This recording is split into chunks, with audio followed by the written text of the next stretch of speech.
Hail, hail. Welcome back to Room 1-on-1 from the Homeboys. Massive game this weekend already as Celtic head up the road and face off against Scottish Cup winners Aberdeen at Pittodrie on Sunday afternoon. So I'm delighted to welcome back to the show, most definitely co-host of the ABZ Football Podcast, Gavin Baxter. Well, Gavin, how are you, pal? I'm very, very well, Scott. Thank you for the wonderful introduction. It's always an absolute pleasure to come on your show and talk all things Scottish football. Fantastic, mate. Fantastic. Now, since we last spoke, there is something different about your body, your face specifically. So can you tell us what it's all about, my man? I don't want to let the cat, too much out of the bag, but just, it's a power move. I can grow a beard better than most of my friends. So, you got to get that in. And then I realized that I'm running a half marathon in October, the Loch Rannoch half marathon, with the intention of raising some money for some local causes. So if this can be used as a tool to persuade some people to part with a few more quid, then it's all for the greater good. But yeah, it's excessive now, isn't it? Fantastic, mate. Well, if that comes about, file a wee link your way and we'll try our best to get some shekels for you as well. I thought it was more a tribute to the Scandinavian outlook of the club this weather, but alas. Well, you've also got that, and also my partner is from Norway, so I do routinely head over to Scandinavia. So there maybe you go. You're just fitting in. Yeah, bring about my Viking. Fantastic. Love it, man. Love it. Right, so we're on to match day 2. So, as always, a good chance to look back at the good and the bad from last season. So, I'll cut right into it, mate. As always, you want to fire any opinion, just get rattled in about it. But I'll try and fire through this so I can give you your place.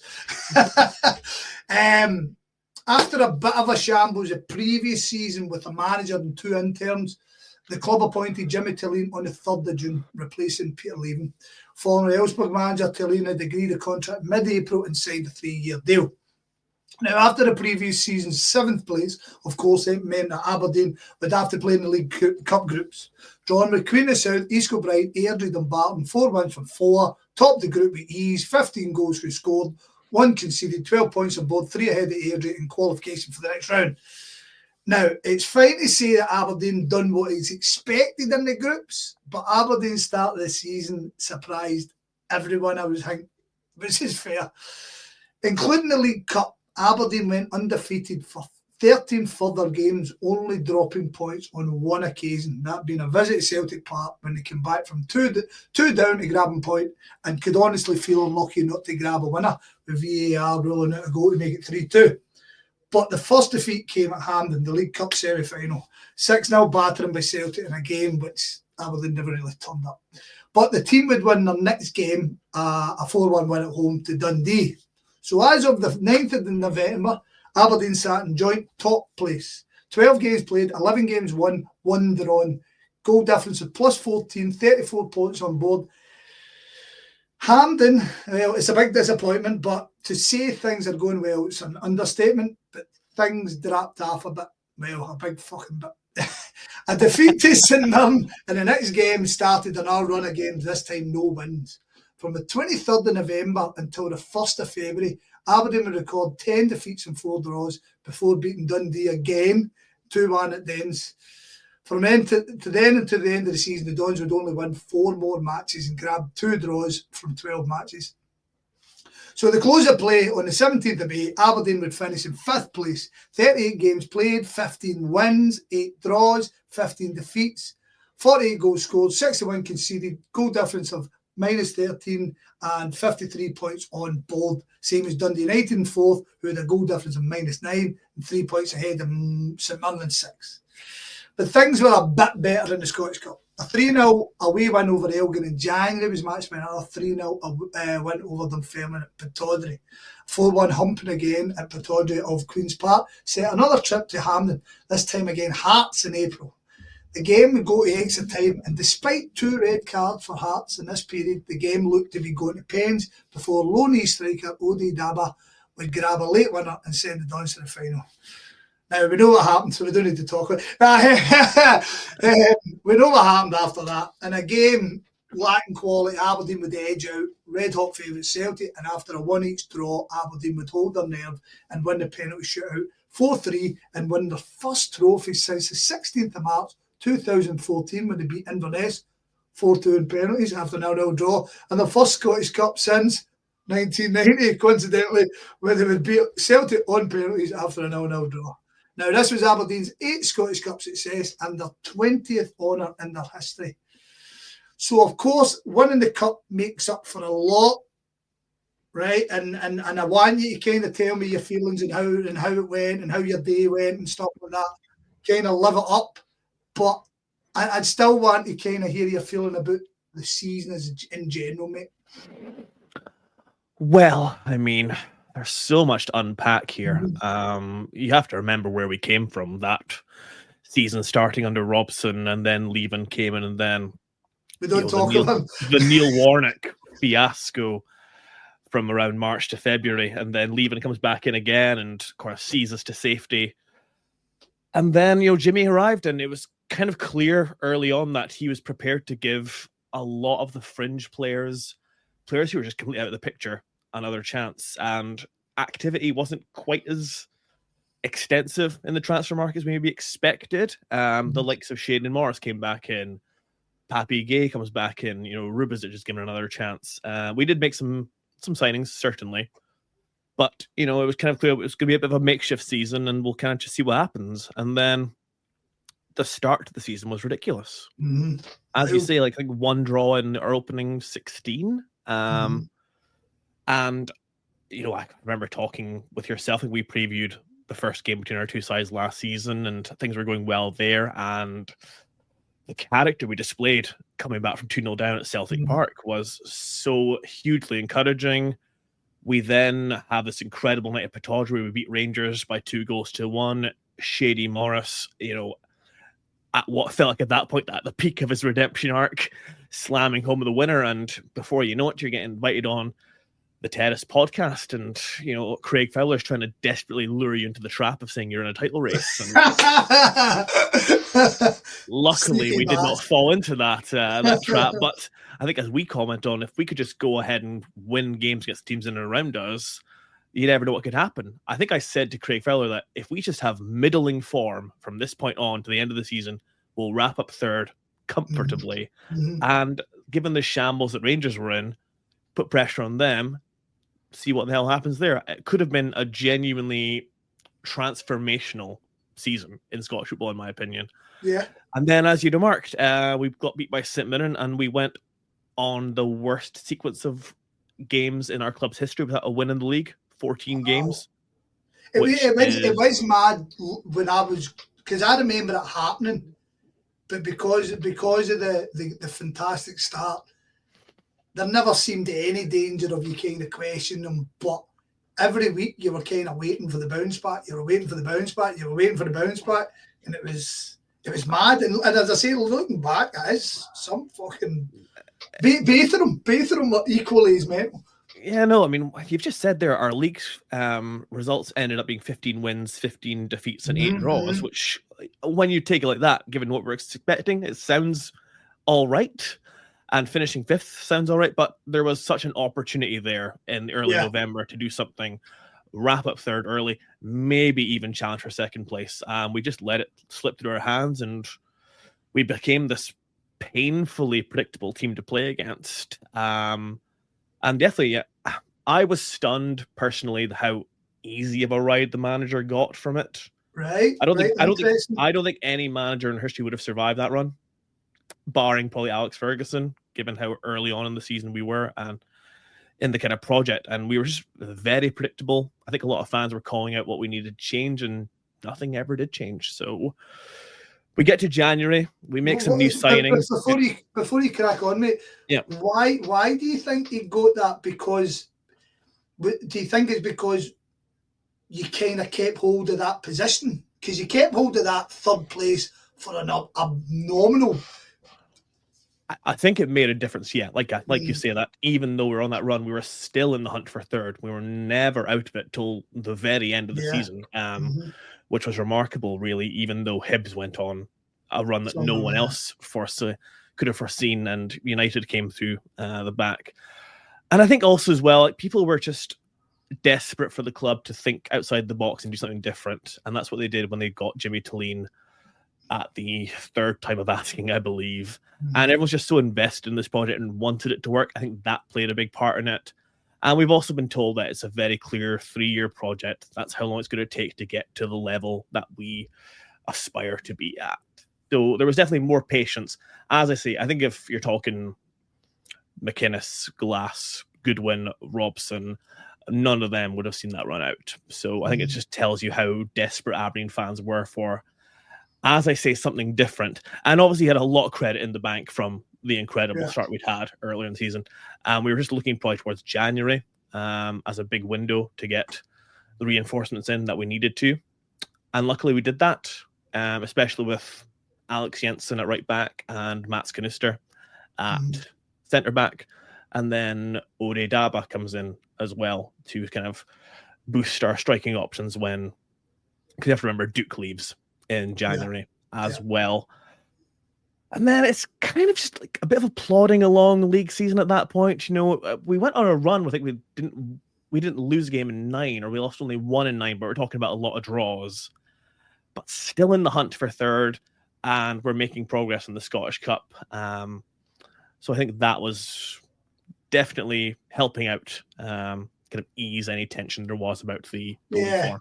I can imagine that avoiding that pull into the bottom half would always make Kings. And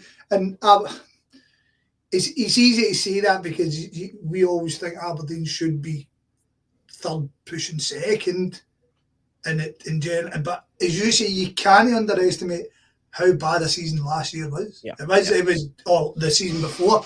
I mean, I was sitting again. You look at it and you forget these things, and you see when you see Neil Warnock, and then you remember that shambles of a point. You're like, the fuck has happened there? So it all does make sense what you're saying.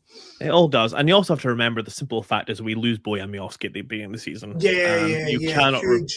When you lose the best striker in the country, that's going to affect anything. That would affect Celtic if that happened to yourselves. Never mind. Hugo left. We'll talk about that later. So then, I think just like you say, we get ourselves to the semi-final. We did get fortuitous with some of the draws we had over the course of last season.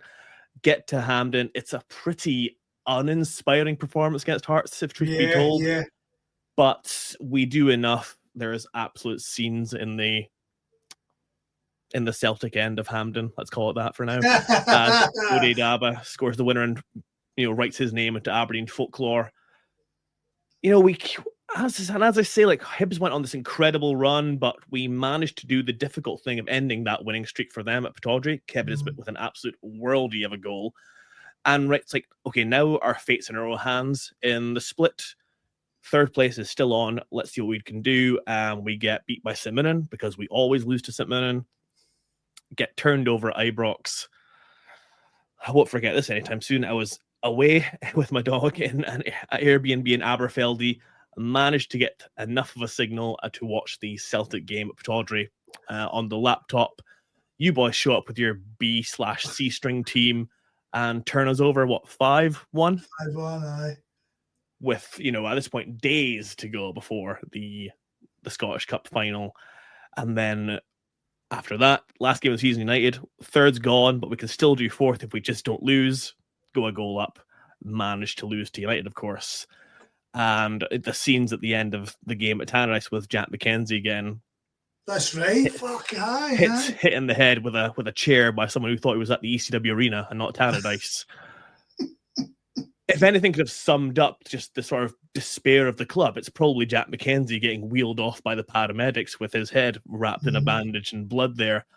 And I think, truth be told, you want to have excitement about a cup final. Yeah. But I think a lot of people were genuinely fearing the worst, given what's happening right now with our league form. And also, we've got to remember what you just talked about a minute ago with the semi-final earlier in the season. Yeah, definitely. I mean, I'm a natural pessimist. Now that protection, even though Celtic are winning generally, mopping up everything, I'm still the guy who goes, not sure about this. And I woke up that day, the worst hangover, and I was like, I'm not feeling this today, boys. I'm not feeling it today.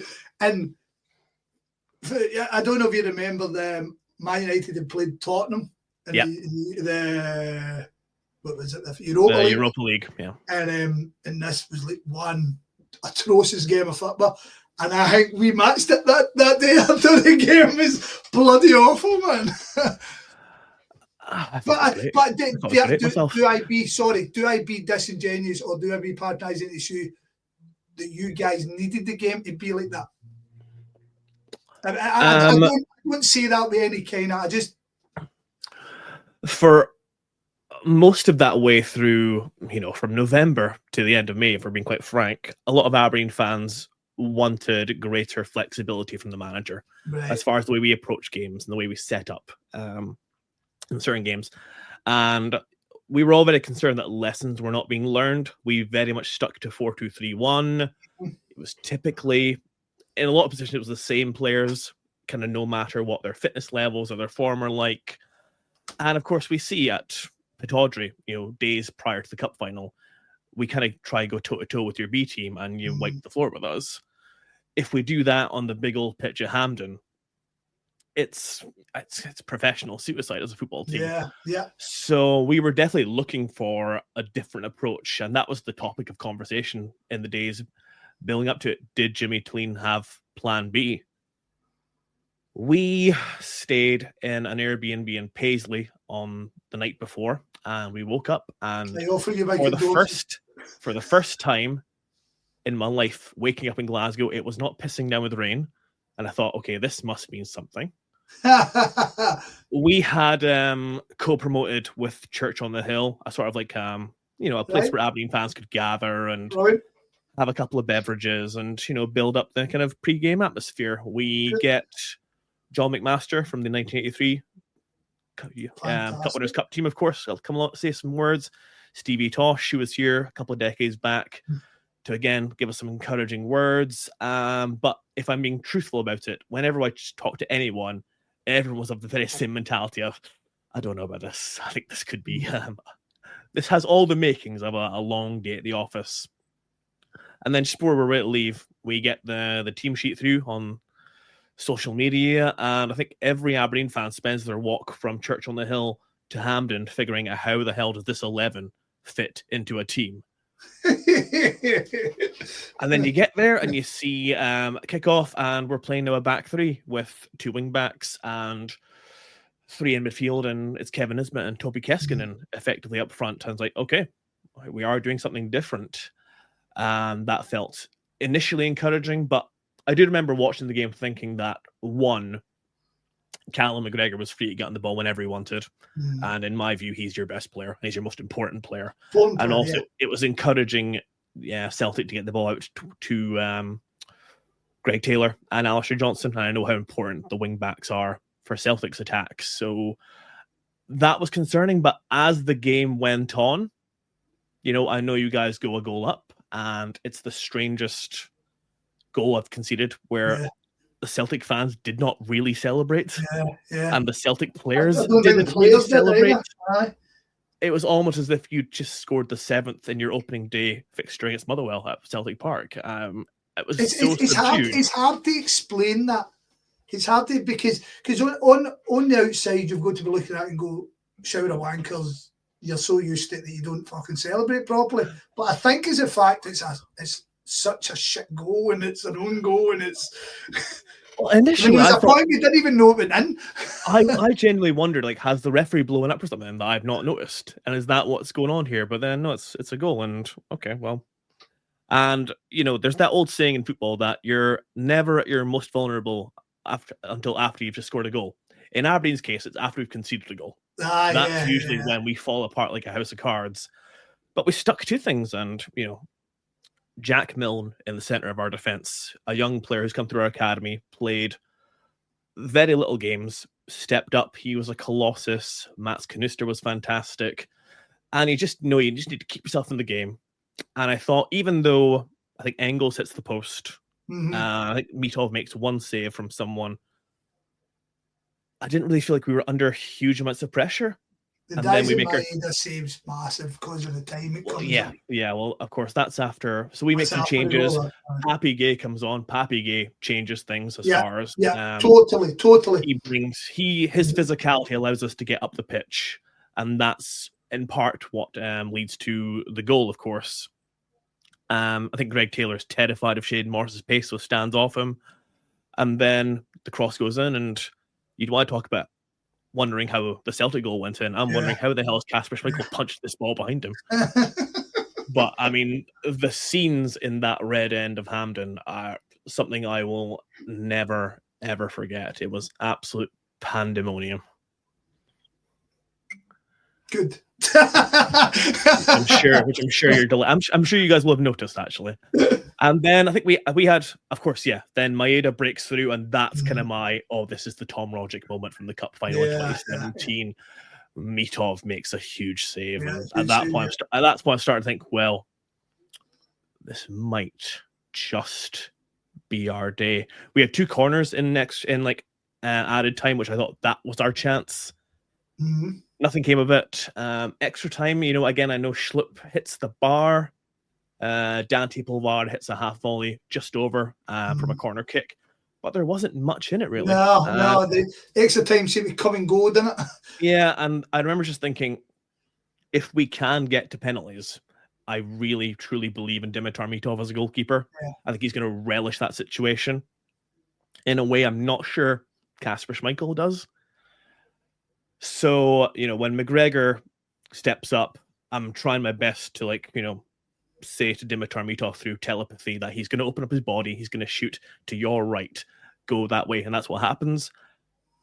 And the technique and the ability and the composure from every single Aberdeen taker is nothing short of remarkable.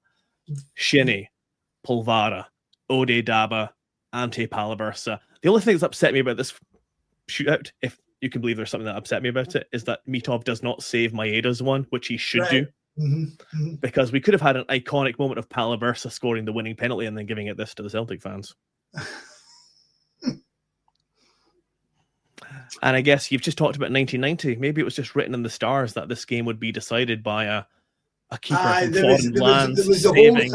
There was a whole thing with all these Team Crystal Palaces won the FA Cup and Tottenham and all this sort of stuff had all happened. And I can remember just being a pure downer before the game, and I was like, I'm not feeling it, guys. I'm not feeling it. And the thing is, I'm honestly, in my heart, one team winning everything in the league is garbage, right? But it's my team. So unless you're expecting me not for my team to win, it's my team. And also, generally, we don't win something, they win it. And they're a shout of scruff. And I came out of the game, and I walked back down to the Brazen Head, and I walked down with 4 Aberdeen boys to the point I was going to take them into the Brazen Head for a pint to say well done to them. I've been more upset in my life because it's good other teams winning things. Obviously, I don't want Celtic to be. I want Celtic to win everything, but good other teams win things, and you shouldn't be waiting. That Aberdeen shouldn't be waiting that length of time to win things. And so you might put it down as kind of you win so much you don't care.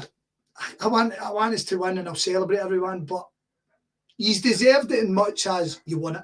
I didn't think it was a great game of football. Thought we were pretty damn poor. Yous played to your games well, and like I say, because you won it, you deserved it. And congratulations to you. I think we set up and we executed our game plan to perfection, and that's what came down to it. And then when it came down, I remember. Sorry to interrupt. I remember when I first spoke to you about Jimmy Tilleen. We spoke about his Elfsborg team and how he set up and stuff like that.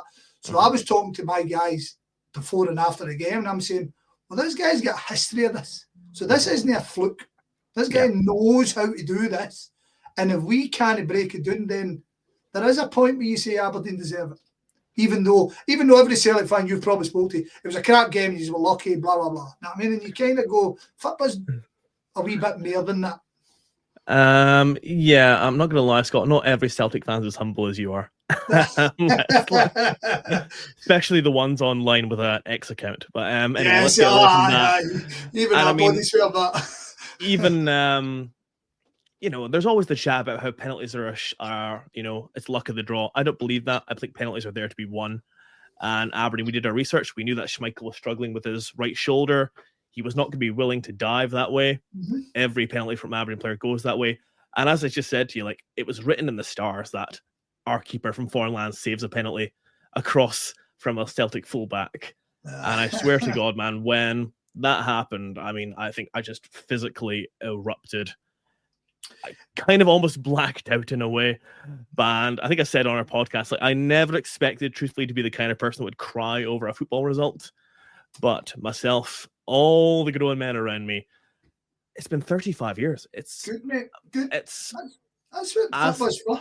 Brilliant. Well, I talked about this after the game where there's been times we've played yourselves in recent times where we've been in good form, or you've shown up with a reserve side and turned us over. And like you say, it's easy to become despondent about Scottish football because you guys are so far ahead of everyone else, Rangers included. And that's not going to change anytime soon.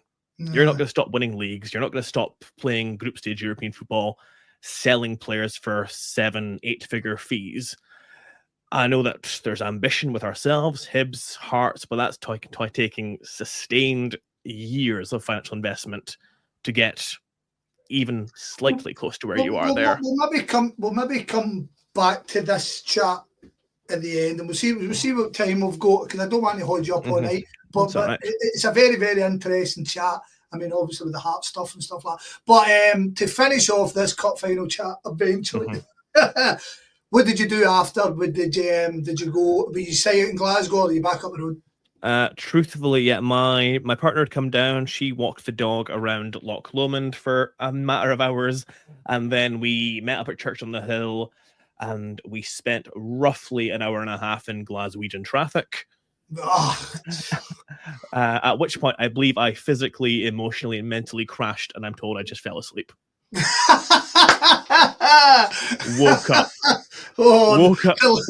Woke up in Aberdeen city centre, wondering where am I? What happened? Yeah, that was it. And then, of course, we had the parade the next day, and Aberdeen was a wonderful place to be that weekend. Great. Okay. Right, we'll move on to this season. So, of course, that cup win means that Aberdeen will enter the Europa League this season at the playoff stage. And, of course, Jimmy Tillene would lead the team into the new season again. As always, fair amounts of ins and outs, so we'll go with outs first. Ross Doohan, backup keeper, would swap one bench for not even a bench as he left for Celtic. Fellow keeper Tom Ritchie left for Elgin. Defenders Blair McKenzie, Jack McKenzie would join Swansea City and Plymouth Argyle. Jamie McGrath saw his contract signed with Hibs. James McGarry run to Australia and Brisbane Roar. Fraser Mackey would join Peterhead. Evan Towler, Victor Enham and Richard Jensen would all depart the club and as yet unattached, all leaving on freeze or freedom of contract. Tommy Akinyakandeli, something, joined Queen's Park Rangers for another goes free, whilst this one totally blew me until I watched the Hearts game on Monday. Papa Habib Gay departed for a move to Turkey. That kind of caught me unawares, that one, to Kazim Pasa and a fee of £850,000. Aberdeen, who have a loan set up with both Elgin and Kelty Hearts, used this to send Jamie Mercer, Noah McDonald, Dylan Ross to Elgin. Lewis Carroll, Cooper Masson and Joseph Teasdale would join Kelty as part of the cooperation loans. Midfielder Finlay Marshall joined Arbroath for a season loan. Aaron Cummins and Theo Simpson made their own season loan move to Bucket Thistle. Alfie Stewart, his own half-season in Inverness, Wales. Vicente Beshwan joined JK Helsinki for a half-season loan. And, of course, Kevin Nisbet returned to Millwall, JP Ockles to Preston, Alfie Dorrington will come to him, Spurs, and Dafa went back to Charleroi. Right, and well done. That was extensive research on that one. We sent out a shit ton of players on loan this year. Yeah, well, ends An Australian summer for Aberdeen as 23-year-old forward Nicholas Milanovic joined from Western Sydney Wanderers for around 400 grand.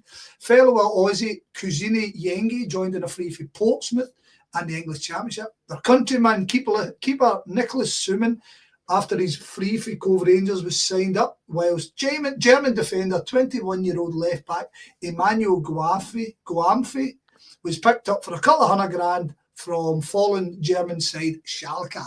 Finally, Kjartan Mja Kjartansson, a 19-year-old Icelandic midfielder, was signed for an undisclosed fee from Stjarnan. Loan-wise, two interesting moves. His French 23-year-old attacking midfield Adil Achuchichi. Ashish. Fucking hell. Achuchichi was signed from Sunderland for a season loan. A product of the PSG Youth Academy, he played one game for the club before moves around France and ultimately England. He represented this country at several youth ages, most recently under 20. The club also brought back Alfie Dorrington, who played for the club in the second half of last season for another loan spell from Spurs. The 20-year-old 6'4" centre-back turned out 60 times last season, scoring a one goal and actually played in the final itself. So, you've not played loads of games, unlike usually where you've got League Cups and stuff like that, and you've only played a few pre-seasons. So you had tentative looks at your new guys. Who's looking the part? Who's got work to be doing? And where else do you think you need to strengthen before we kind of get into the squad? And I had a wee look at one of your message boards, and I've got a fair idea. Oh, God. It's until you read it like that, you don't realize how many players have actually left the club. There's one thing being all the young players, but yeah, some senior key players over the last couple of years. Yeah, Papi now, I think Papi Gay leaving was, I think, in the grand scheme of things, the right decision. He had 1 year left on his contract. A very, very inconsistent player. So he could turn up and do what he did to you guys at Hampden, or he could turn up and, look like Bambi on ice. And when you're talking about turning a profit on a player like that fits the kind of player trading model of Aberdeen. And also, you can't deny a player of his age and what he's done, a 4-year contract in Turkey. So, but letting him go now appears borderline negligent because we have got little to no striking options. The players I think we're excited to watch are Nicholas Milanovic. That's been a much trailed transfer, and by all accounts, anyone who's watched him in Australia says he's more than capable of making the step up, and he's looked bright. Kjartansson from Iceland, I suspect could well have a sort of Lewis Ferguson type impact where he comes in, perhaps looked at as a future project player, but he's been playing first team football since he's been 16. 60 games where does he play midfield? Already. He's a defensive midfielder. So I think he could be a player that's exciting. We're very happy to have Alfie Dorrington back. Thought he was class last season. And I think, Gyamfi, Ashish, when they get up and running, they're all pretty exciting players. Mm-hmm. There's one player in here that we have slight reservations about. I'm sure we'll talk about him soon. Teti Yengi at Livingston has never looked so good. As far as what we still need to do, I mean, I think personally speaking that we need... Well, Gyamfi's not featured at all in preseason. Right. He's got an unspecified injury, which is concerning because he was a bit of a marquee signing, bringing a player from Schalke on a permanent transfer. I'm more than old enough to remember when Aberdeen were signing utter jobbers from Clyde and Falkirk not that long ago, and now we're bringing players. Schalke might not be the club they once were, but they're still a massive club in Germany with enormous potential. So the fact that he's decided to trade in 3 years with them to come to Aberdeen speaks about the project and how attractive Aberdeen is for players. The last player for Schalke was Pookie.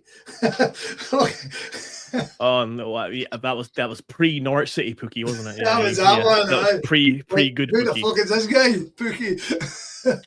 Vinny Bajowan is now crossed the supply for Timu Pukki at Helsinki.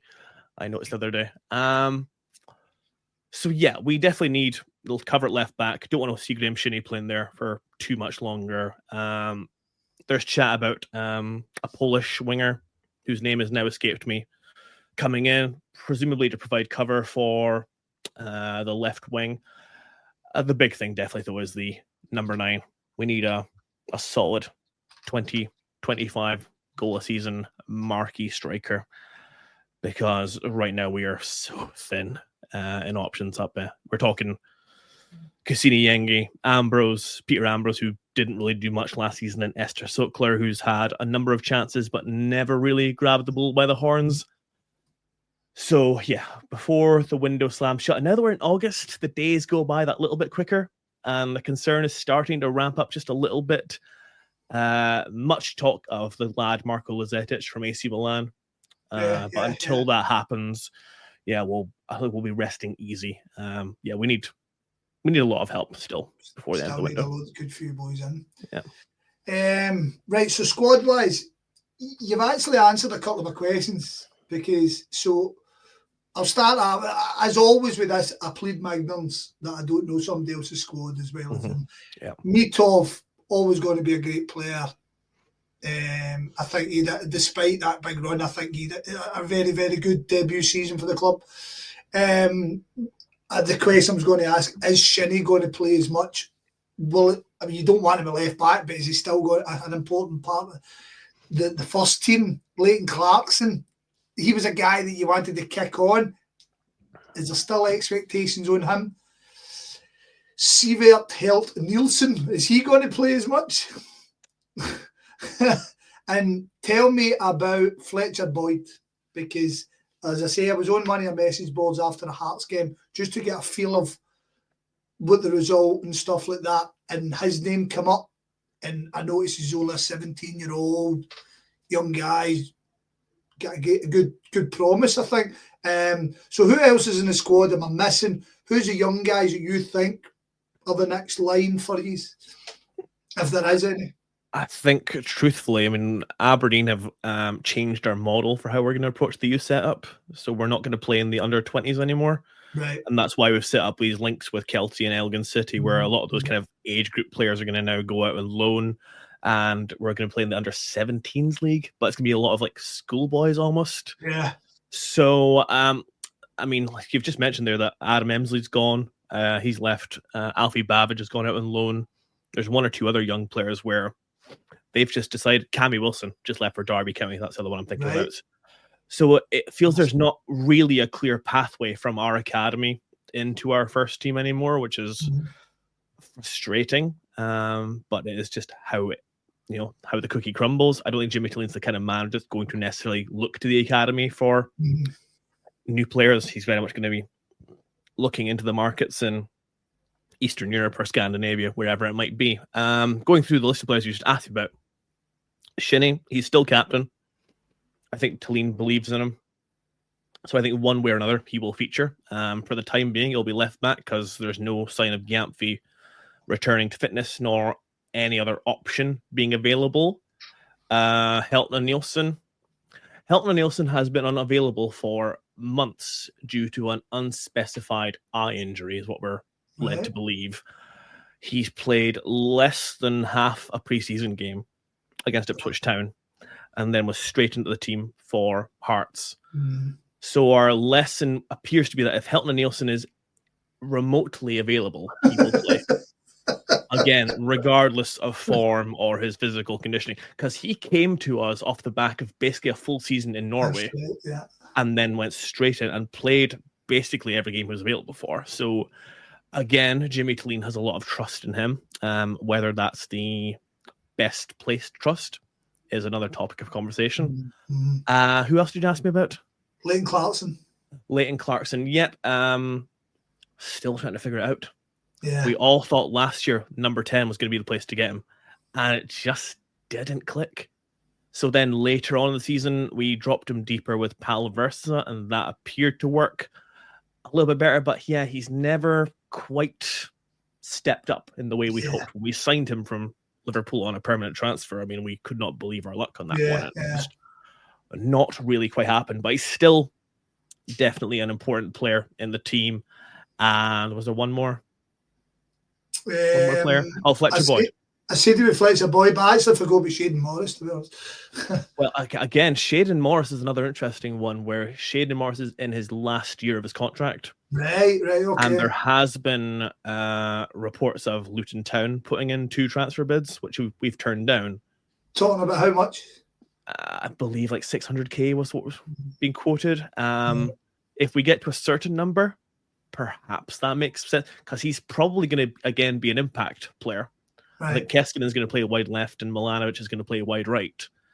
So does Shayden Morris want to continue to be that player? Does he want to step up in his career and become a full-time, first team starter?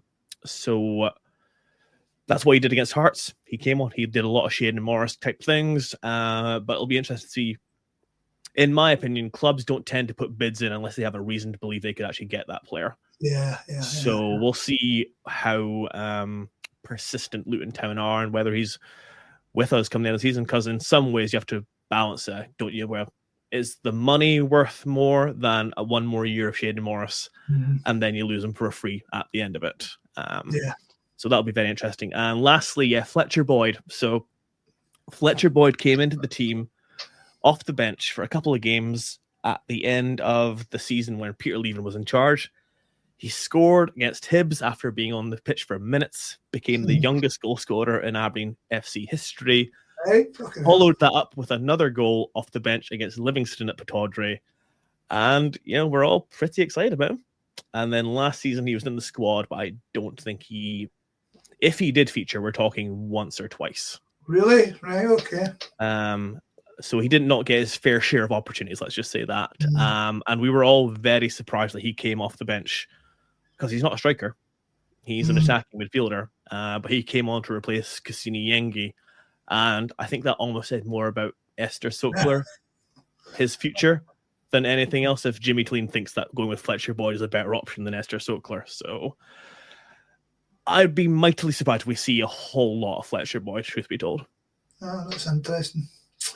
Right, okay, so this season, not played any League Cup games, as we earlier spoke about. What kind of Diddy club would be doing that? Playing, and you're still a couple of weeks away from European games, where Aberdeen will play the winners of Romanian champions FCSB, the old Stoia Bucharest, who departed the Champions League with a 3-1 defeat by Macedonia's Shekdija, and Drita, the Kosovoan champions, who themselves were disposed of by Copenhagen. So not much to go on. A few pre-season friendly matches.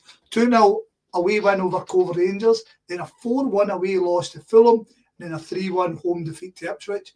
And then on to Monday night's game in Edinburgh. A pretty lacklustre first period, lucky to only be a goal down. You've got that shinny own goal. And then the second half, your big boy up top, he's missed an absolute sit-up before a pretty crap second half, and then a crap second goal for Hearts. And despite missing another sitter after that, that was it. A poor start to the season. So if you put in your pre-seasons and that game, how's it looking? There was definitely chat that we were perhaps undercooked off the back of our preseason preparations, and I saw that term used very, very well. That is perhaps how it looked when we played against Hearts. I'll be completely honest; it's concerning to me that it would appear as though lessons have not been learned from last season, as far as both from our failures and also our successes, because we showed against yourselves at Hampden there's another way to play, and there's dynamics in Scottish football that mean that sometimes 4-2-3-1 with 3 attacking players in behind your striker is not necessarily the best way to go about things.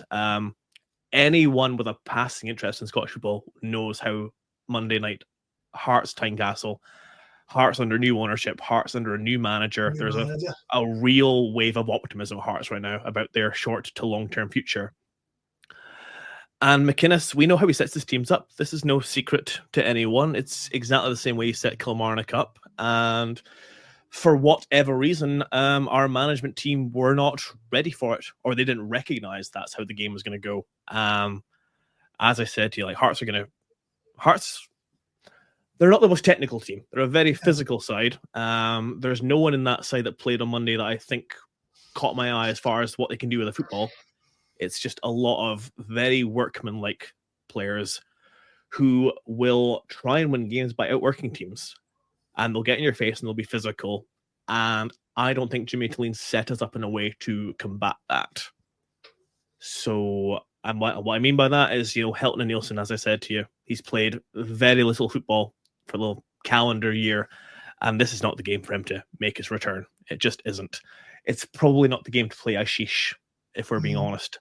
I would have perhaps been more inclined to go with load up the midfield, if that's maybe Kjartansson, who's got a good deal of physicality about him, and just stop Hearts from trying to overrun the midfield.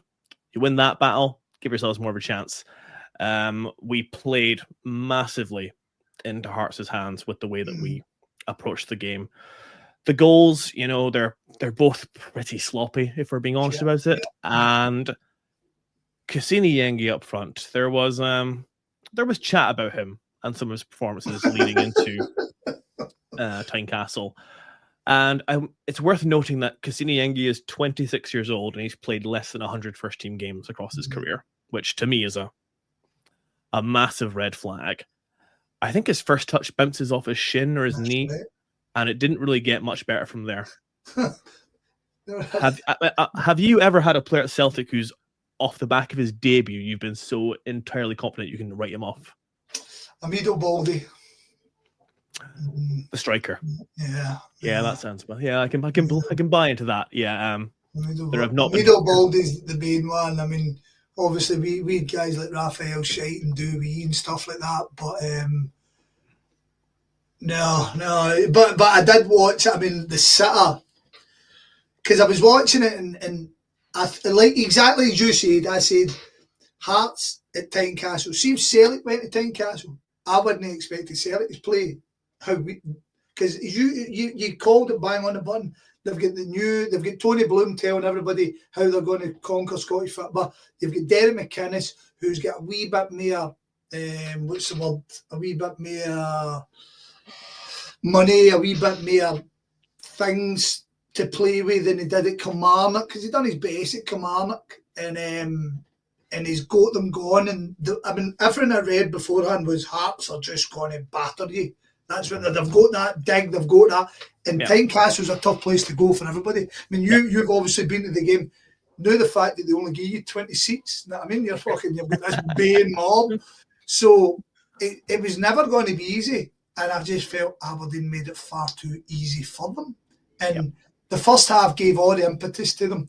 And you've got to take that chance, ain't you? You really, I know it's obvious to say when you're 1-0 down, you've got to take your chance, but it's such a hit the fucking target, God's sake. Aberdeen in one shot goal, you know what I mean?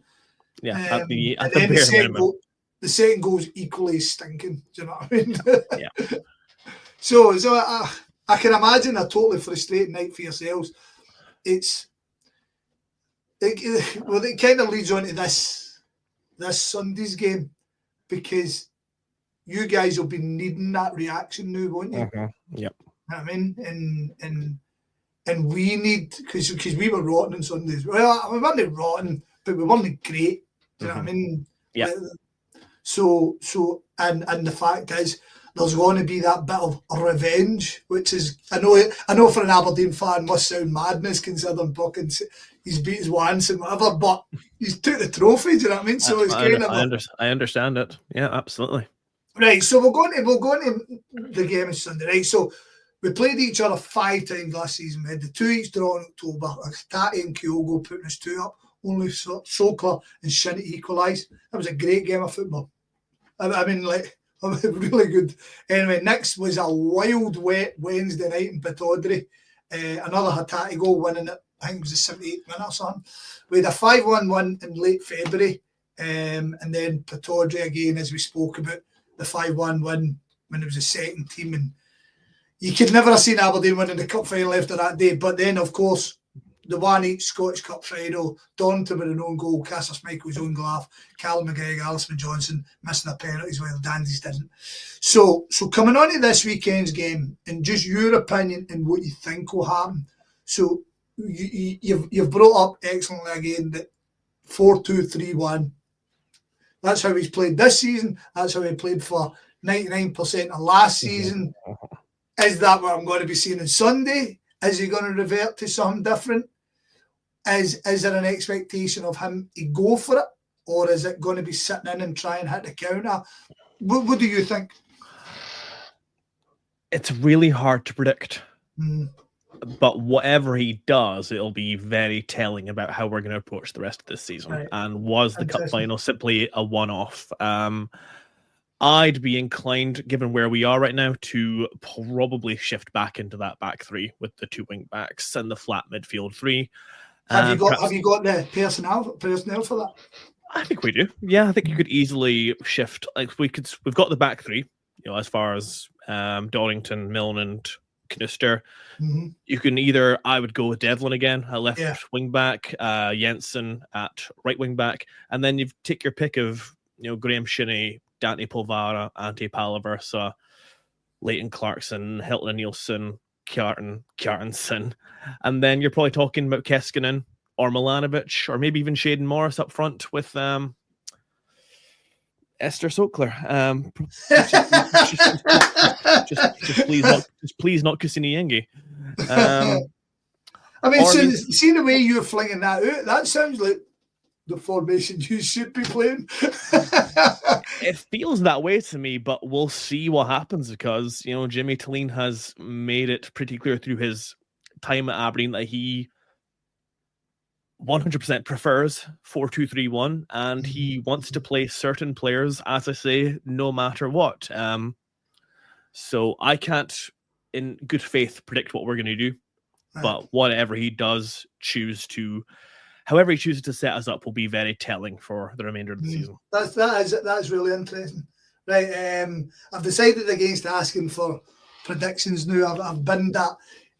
But let's talk about Aberdeen in general, right? So I'm going to be negative here, but if bring it on, if only for the talking point, right? So take away that cup final, and I know you, but you take away the cup final.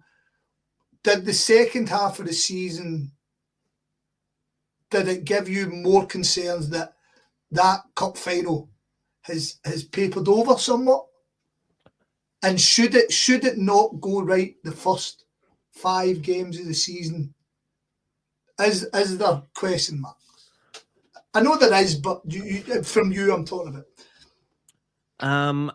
As I said when we talked about the season and looking forward to the season ahead, that as amazing as winning the Scottish Cup final was, and make no mistake, it's the best day of my Aberdeen supporting life by an absolute distance. It does not negate the reservations and the concerns I have about the manager and the way we approach games. And if you're being brutally honest about it, the fact of the matter is, from the St Mirren defeat to Dundee United on the last day of the season, 27 matches, 5 wins, I think 15 or 16 defeats.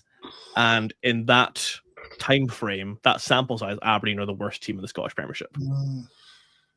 That's hugely alarming. You put it like that, aye. It's very alarming for sure. I know that we've invested so much in terms of personnel. He's been given more control of the football club I think we ever anticipated a manager would get again when we moved to the kind of continental model, as far as bringing his own staff, bringing his own head of recruitment into the club, those kind of things, the investment in the players that we've made. I don't think he's going anywhere anytime soon. The club clearly still has a lot of faith in him, but I don't think the support will be as patient if we're talking in 3 months' time and results haven't really changed that much and the performances have stayed roughly the same. The fact of the matter is, as we stand, we need to carry on that momentum from last season, the good feeling, and to capitalize on being a team that finished third or getting guaranteed group stage football in Europe, doing well with our player trading model. But we've got Hearts, we've got Hibs, we've got other aspiring teams breathing down our neck, wanting to become that out-and-out third-place side. We can't afford to be chasing teams all season. The fact of the matter is, already we're chasing Hearts, we're chasing Hibs off the back of round 1 of the fixtures. So he's got to show something in him that he's got more flexibility. Yeah. He's learned pragmatism, and there's horses for courses. There's different ways to approach games. If that doesn't happen, then we have something to talk about. Mm-hmm. No, that's all very fair. That's all very fair because, again, you might think I'm being disingenuous, but I do want Aberdeen to kick on for that. I do want Aberdeen to improve and be the top 6 in Scotland. Or going to Pittodrie, losing the game, not becoming the norm without, if you know what I mean. Because I'm older, going to Aberdeen and dropping points wasn't a bad thing because tough place to go.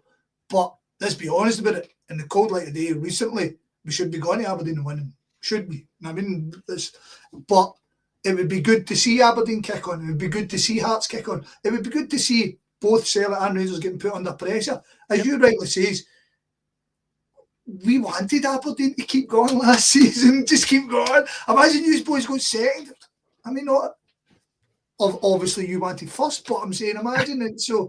But it's interesting.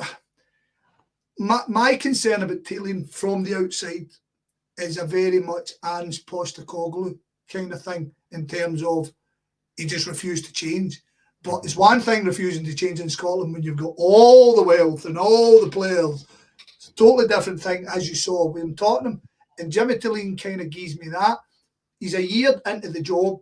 He's done. He's going to a cup, so he deserves that place in the pedestal. But he's got to learn how to play Scottish football sometimes, because it is a unique brand. Do you know what I mean? It's a very unique brand, especially away on the road, because every different stadium presents a different challenge in some way. Yeah. And he'll learn that with Livingston. He'll learn that, I'm sure, at Falkirk. And, the blueprint has been there for some time now as how to play Aberdeen. And we have to figure out a way around that. And there's no better way to start. And there's no better way to improve than getting a result against you boys on Sunday. And with that fantastic ending, we'll call it there. Before I let you go, as always, you do the ABZ podcast with Gary. Gary and Graham. With Gary. No. Three Gs. And you want to tell everybody where they can follow? Because as I say, when we play you guys, I'll always stick you guys on and have a listen, and you rip into it. So, which is fair dues, do you know what I mean? Because I dare say if you listen to Homeboys, we'll rip right back into these. But I'll always listen, and I would recommend it to anybody. So if you can tell people where to find them. Yeah, you can find us on all good streaming services and even some bad ones, I believe. And we've also tried to start making a bit more of YouTube. So just type ABZ Football Podcast into your Google or your search engine of preference, and you'll find us. What a superstar. I hope you get absolutely pumped to the weekend, but then kick on from that. So, but Gavin Baxter, not Gary, Gavin Baxter, thank you very much for taking your time out and speaking to me, man, and I will speak to you again this season, mate. Scott, it's been an absolute pleasure. Thank you.